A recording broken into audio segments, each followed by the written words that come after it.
आप सभी का इस चैनल में बहुत बहुत स्वागत, अभिनंदन।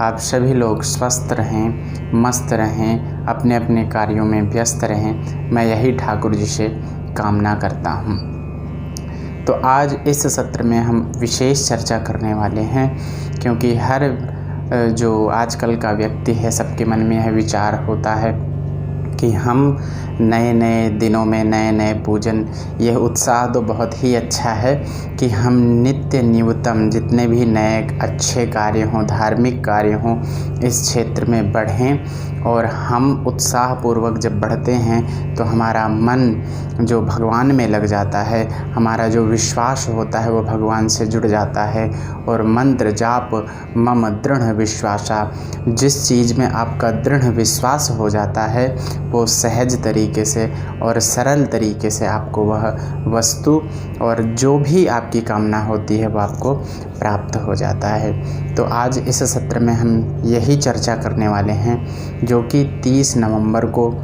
यह पूर्णिमा आने वाली है। यह किस दिन है और हमें कब मनानी है, क्योंकि ज़्यादातर आजकल तिथियां 2 दिन हो जाती हैं, 2 भागों में बढ़ जाती हैं। तो लोगों के मन में विचार होता है कि हम 29 तारीख को मनाएं कि 30 तारीख को मनाएं। तो इसी विषय में आज हम सभी लोग चर्चा करेंगे, और किस दिन मनाएं, किस समय तक है और क्या करने से हमें अधिक फल प्राप्त होता है, इस विषय में ही चर्चा करेंगे। तो आप सभी लोग इस वीडियो में अंत तक जुड़े रहें।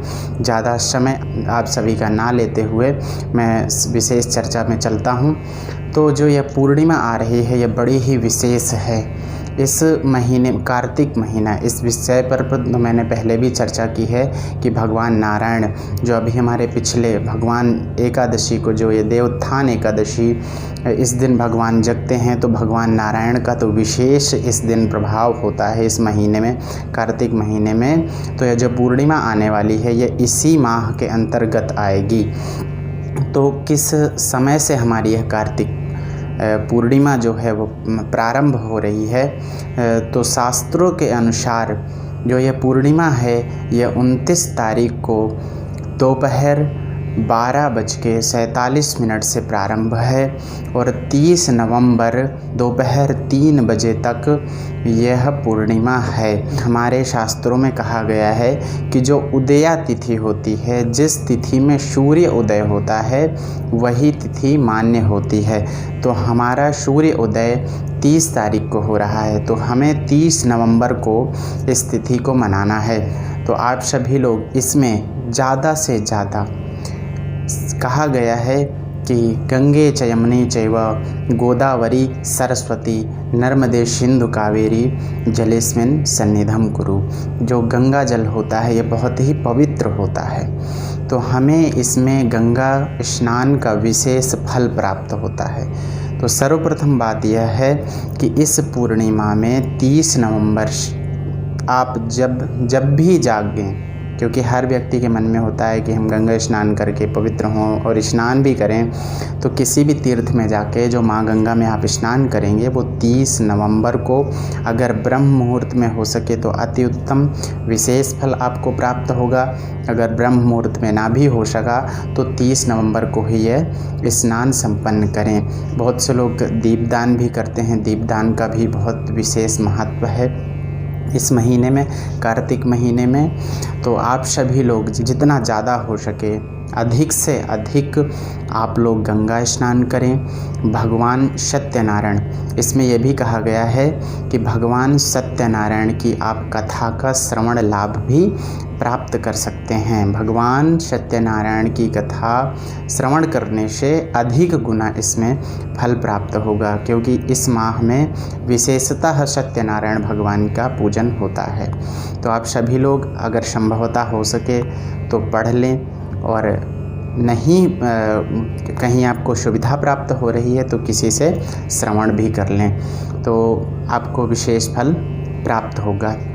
अंततो गत्वा इसमें कई भाव हैं। कुछ लोग इसको देव दीपावली के नाम से भी कहते हैं, और ये भी है कि जो हमारे ब्रह्मा जी, उनका भी उसी दिन पूर्णिमा वाले दिन प्राकट्य हुआ था, तो उसमें भी बड़ा सुंदर लोग पर्व मनाते हैं। तो ब्रह्मा जी हमारे जो पुष्कर में उत्पन्न हुए थे।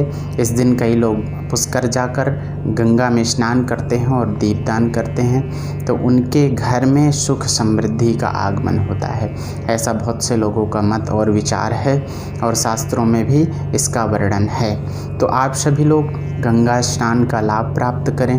पूर्णिमा में अगर आपके पास समय है तो आप ब्रह्म मुहूर्त में स्नान करें, और ब्रह्म मुहूर्त में स्नान नहीं भी कर पाते हैं तो आप किसी समय भी, लेकिन 30 नवंबर को आप इसका स्नान पूर्ण करें, और हो सके तो मैंने कहा कि आप दीपदान भी करें। अति उत्तम है, विशेष लाभ आपको प्राप्त होगा।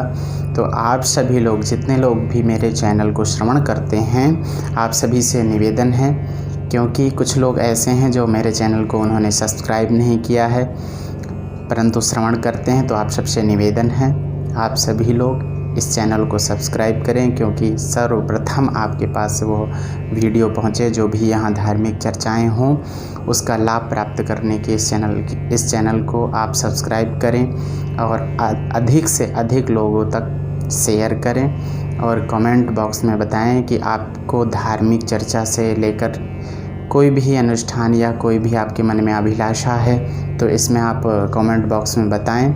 आध्यात्मिक जितनी भी चर्चाएं हैं, शास्त्रोक्त बातें आप तक पहुंचाई जाएंगी। तो आप सभी को बहुत बहुत धन्यवाद, हार्दिक शुभकामनाएं पूर्णिमा की। जितना हो सके आप सभी लोग इसमें भगवान सत्यनारायण का और गंगा स्नान का लाभ प्राप्त करें। मैं यही माँ गंगा से, बिहारी जी से, भगवान सत्यनारायण से यही प्रार्थना करूँगा कि आप सभी लोगों के घर में उनका निवास हो और सुख समृद्धि का वास हो।